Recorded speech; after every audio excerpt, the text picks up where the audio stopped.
This is going to be a real podcast. I may smoke cigarettes on this podcast, Mass. Go ahead, do it. How about that? How about Yeah, that? why not? We're drinking. You know what? Listen, the Cancer Association is wrong. Billy Bob, if you watch Landman, Billy Bob Thornton said it.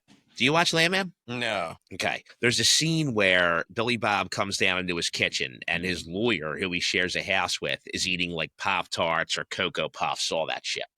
And Billy Bob goes, you know what? That's just going to kill you. He goes, yeah, says the 2-pack-a-day smoker.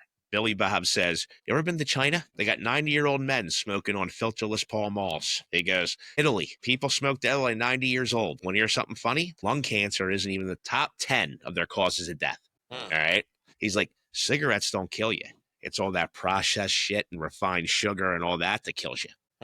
Think about that. He said about Italy, he goes, think about Italy. All they do is smoke cigarettes, eat pasta, drink wine, and fuck. Yeah. He said that in China and Japan, he goes, you know, you got 90-year-old men smoking Pall Malls. They're in the park doing Tai Chi at 6 a.m. in the morning. Yeah, they right? are. It's because they're not eating the processed shit that we eat, Mass. Wait, is this a current show? The Landman's on Paramount. It's phenomenal. You'll love it.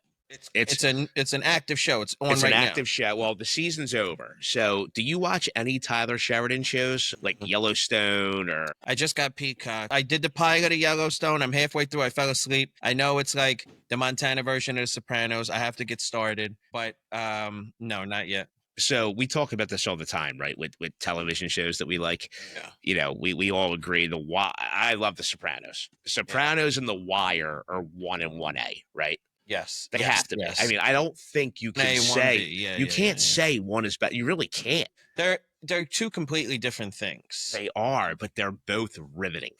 Absolutely. Yeah, for sure. There's no doubt. There's 3 shows in my life that I couldn't wait to see every week, and I couldn't miss them. Sopranos, The Wire, and Lost. Well, Game of Thrones isn't up there? Well, no, because that was a time where you could DVR.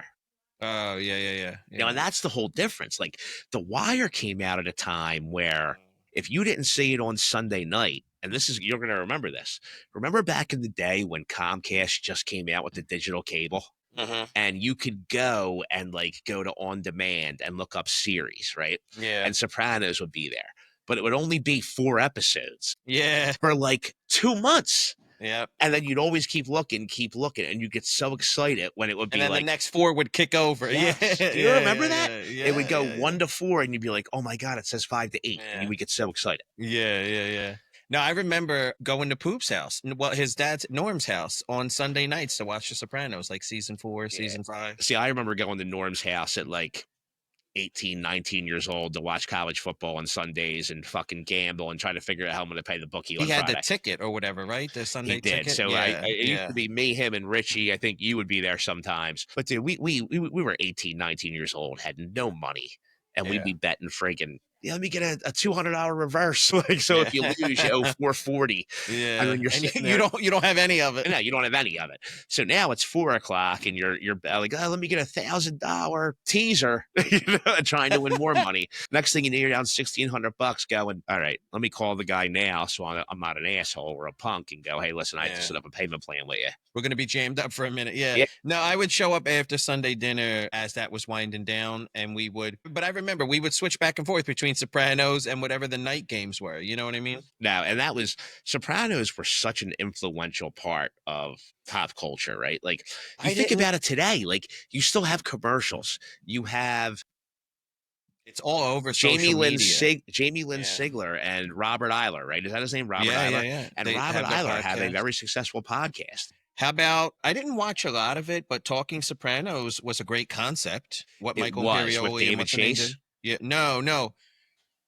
You're thinking about Wise Guys. That was a documentary that came out recently. I'm talking about the Talking Sopranos podcast with Michael Imperioli and Steve Sciarippa. Oh, no, that was great. Where they step through every episode. I didn't watch a lot of that, but it was a great idea, and it was a great way to breathe life back into it for another 86 hours. You know what I mean? So what about Mobland? Uncle Dave said Mobland is great. Mobland is incredible. I haven't started So it it's all English. But hold on. How can, as a man in that role, how can your wife run the family? So that's not hold your head up. So Uncle Dave is leading you in the wrong direction. Yes, she's a He matriarch, doesn't right? check in with her for every So, decision? no, I don't know that that's the case. In my opinion, that's not the case. She kind of inserts herself, and he does push back. He does say, listen, I'm the fucking Harrigan, because that's the name of the family, the Harrigans. Okay. All right. He'll say, I'm Conrad Harrigan. I make the decisions. Yes, she does have some influence, but I don't know that that character, who's Helen Mirren, by the way, who is Yeah. like 80 years old, who is one of the greatest actresses of our time. And Mass, I'm not ashamed to say it. At 80 years old, she still Uh, looks friggin' hot. yeah, God bless her. Mass, she wore leather pants in the first episode. That's awesome. 80 years old wearing leather pants. Yeah, Uncle Dave was telling me What did about your 80-year-old grandmother look like? Was she wearing leather pants? Was she nah, strutting around? no. Levi's and a slightly oversized sweatshirt. That's what my grandmother rocks most of the time. She's still kicking at 90 something, 95, 6, 7. No, but I don't know. Mobland, I think, is going to be the next big show. And you think Taylor Sheridan? Oh, this isn't Taylor Sheridan. This is actually Guy Ritchie from There you go. Snatch. That's a whole different. Yeah. Because I mean, Snatch was one of the Rock and biggest. roller. All of his movies were great. But Yeah. think about it. Our teenage years, remember when Snatch came out? I think Yeah. we quoted it for like 2 years. Yeah. Like we would They're watch it over all and the over. Guy Ritchie movies were great. They were Rock and Lock, Stock, and Roller, Two Lock Smoking and Stock and Barrels. Two Smoking Barrels, all of them. They were. Didn't he just have he partnered with somebody on a series on Netflix that just dropped recently, no? He may have. I'm not completely Yeah. sure about that. Yeah. All I know is this Mobland, the way it's filmed, the writing, I don't everything. know if Pierce Brosnan can pull off a mobster though. I'm gonna have to watch it and get back to So you. again, he's an English mobster. Yeah, I know. So, I get and it. I that's the get one that. thing. He's So not I Italian. watch. I get Do that. you watch Gangs of London? No, I watched the pilot when he lit the cat on fire and dropped him off the roof and all. Is that not one of the greatest first scenes in series history? It's close to Breaking Bad, Mess. Where Yes. when I put on When he Breaking runs Bad, out with the tidy whiteys? Yeah.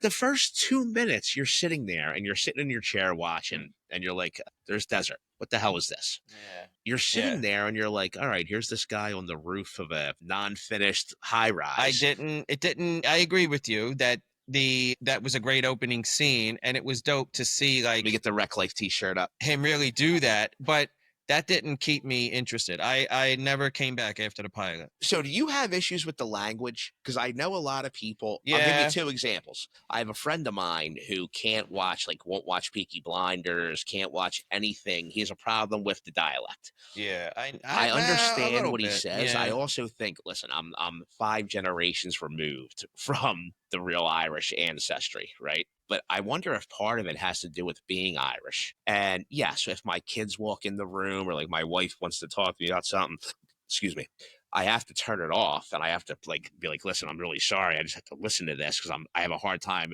not understanding what they're saying as it is. Yeah. But if I really listen, I understand what's going on. Yeah, no, that's a little bit of it. But I do agree. If you're part of the same culture as the characters on screen, you're more prone to be interested for sure, right? Like Jewish people are watching Steven Spielberg, Italians are watching Martin Scorsese, like for sure. That's a thing.